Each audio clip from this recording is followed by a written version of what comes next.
Good morning student, विस्तार में आपका स्वागत है। हम पढ़ रहे हैं इनवर्स ट्रिग्नोमेट्रिक फंक्शन। हमने इसमें बेसिक इंट्रोडक्शन वगैरह कर लिया था कि इसकी डोमेन और रेंज क्या होती है, इसको कैसे कैलकुलेट किया जाता है। ठीक है, मैं एक बार फिर से आपको ब्रीफ में इंट्रोडक्शन कर देता हूँ कि इनवर्स ट्रिग्नोमेट्रिक फंक्शन का मतलब क्या होता है कि ट्रिग्नोमेट्रिक जो फंक्शन है उसका इनवर्स अपन को कैलकुलेट करना होता है। यानी कि एक्चुअली में कहना क्या चाह रहा है कि पहले अपन को एंगल दिया होता था, तो किसी पर्टिकुलर एंगल के लिए उसकी साइन वैल्यू, कोस वैल्यू, टेन वैल्यू, अब यहाँ पे वैल्यूज के लिए कितना एंगल बनेगा वो अपन कैलकुलेट करेंगे। यानी कि इनवर्स फंक्शन का अपन यहाँ पे यूज करेंगे। अब ट्रिग्नोमेट्रिक फंक्शन क्या होते हैं, मेनी वन होते हैं, तो इनको इनवर्स इनका एग्जिस्ट कराने के लिए इनकी डोमेन को क्या कर दिया जाता है, रेस्ट्रिक्ट कर दिया जाता है। तो वहां पे अगर डोमेन को रेस्ट्रिक्ट कर देंगे तो ये फंक्शन क्या बन जाता है, one one and onto बन जाते हैं। और फिर वहां से अपन उसका इनवर्स एग्जिस्ट करा देते हैं, तो वहां से उसका इनवर्स ट्रिग्नोमेट्रिक फंक्शन एग्जिस्ट कर जाता है। और वो जो वैल्यू आई थी डोमेन और रेंज की, वहां पे अपन उसको प्रिंसिपल वैल्यू बोला था। प्रिंसिपल वैल्यूज के अंदर अपन यहाँ पे लिखा था कि यहाँ पे अपन ने लिखा था डोमेन, और उधर क्या लिखा था, रेंज। डोमेन का मतलब तो एंगल्स दे रखा था कि उसकी डोमेन, सॉरी उस डोमेन में तो क्या लेगा, वो वैल्यूज लेगा, और रेंज में क्या देगा, वो एंगल देगा।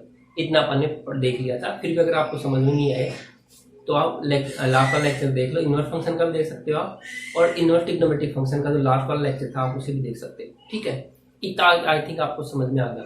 अब इसको अप्लाई कैसे करेंगे वो समझो। तो सबसे पहले मैं बता देता हूँ यहाँ पे कि साइन, जो साइन इनवर्स एक्स होगा उसकी यहाँ पे डोमेन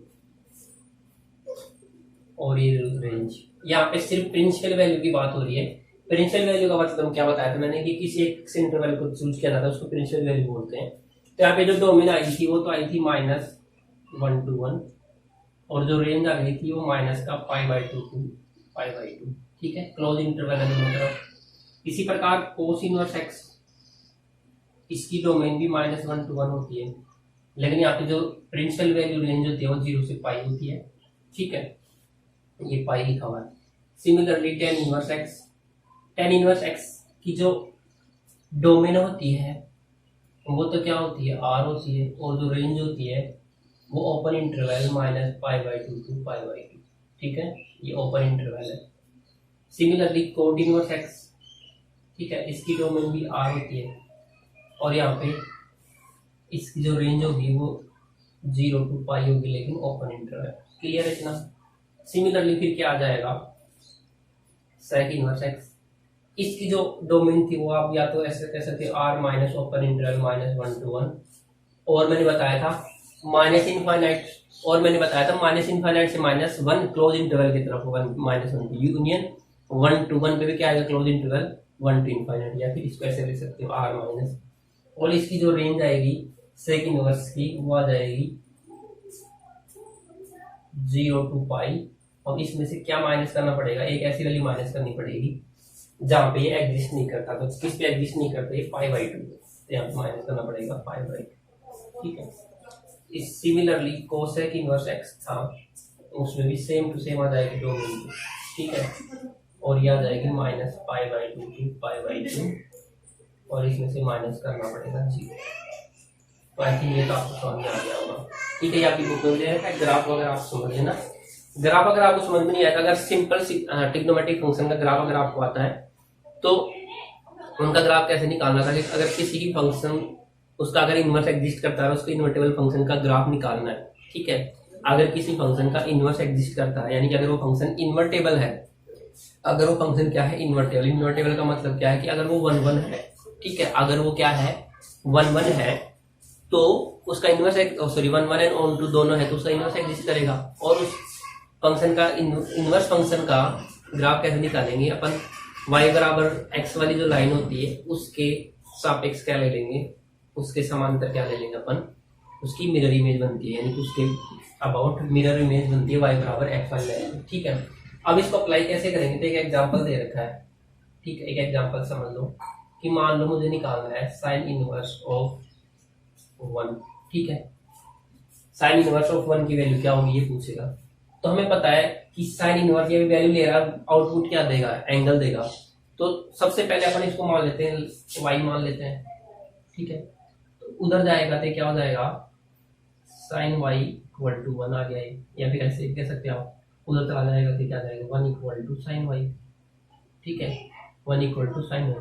अब y की क्या वैल्यू पुट करूं कि मुझे 1 मिल जाए, y की क्या वैल्यू पुट करूं तो क्या होता है, तो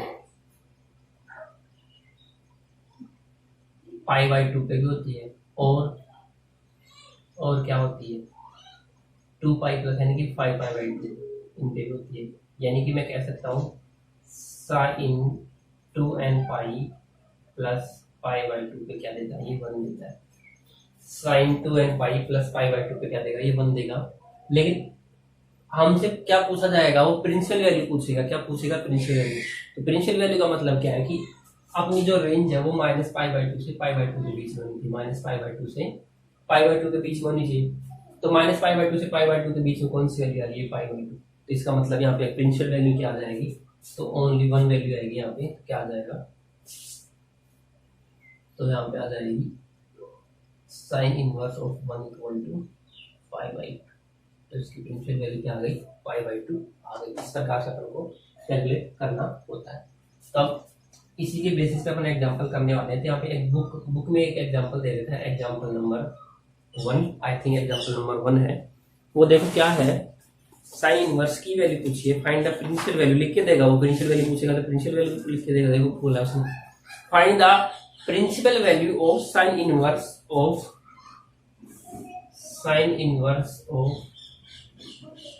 1 by root 2, sine inverse of 1 by root. तो क्या करना पड़ेगा, अज्यूम कर लो।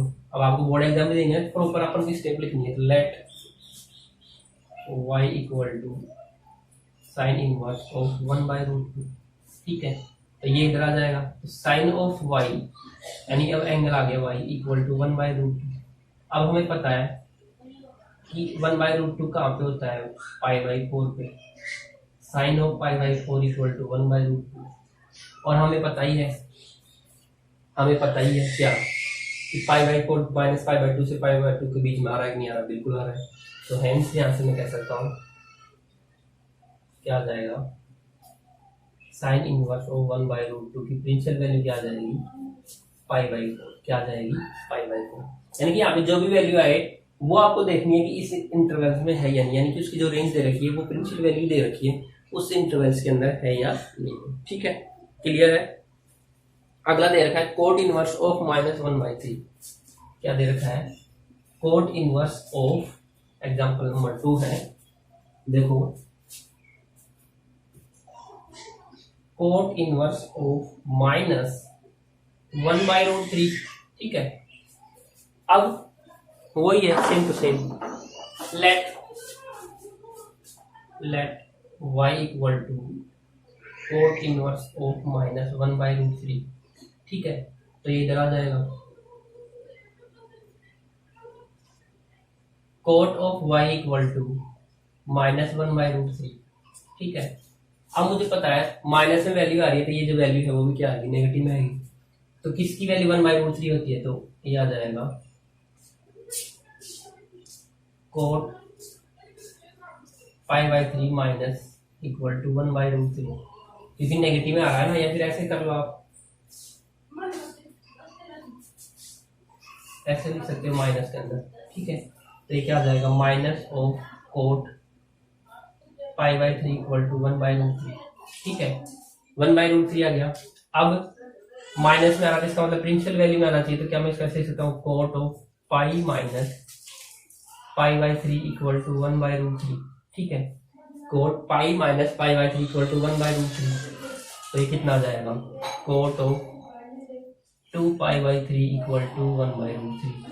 और यही मुझे चाहिए, cot 2 pi equal to 1/√3। Negative cancel, ये नेगेटिव आएगा। ठीक है, ये नेगेटिव का साइन आएगा।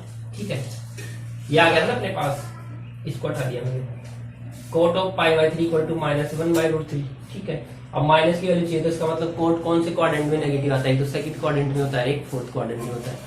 तो अपनी प्रिंसिपल वैल्यू कौन से क्वाड्रेंट में, कोट की, यहाँ पे देखो 0 से पाई, तो कौन से क्वाड्रेंट में है, सेकंड क्वाड्रेंट में। इसका मतलब मुझे वैल्यू कौन सी क्वाड्रेंट में पुट करनी पड़ेगी, सेकंड क्वाड्रेंट में।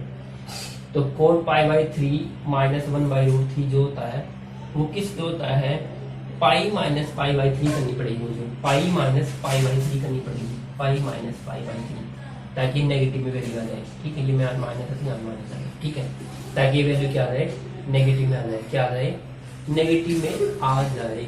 समझ में आया?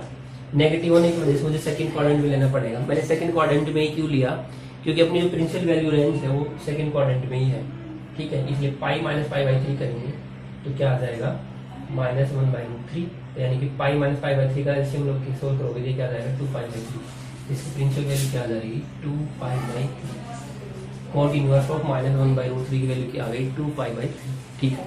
तो ये अपन ने एग्जाम्पल कर लिया है, कुछ बेसिक आई थिंक आपको समझ में आया होगा। फिर भी अगर कोई डाउट रह जाता है तो आप बेशक कमेंट कर दीजिएगा। आज के लिए बस इतना ही, थैंक यू।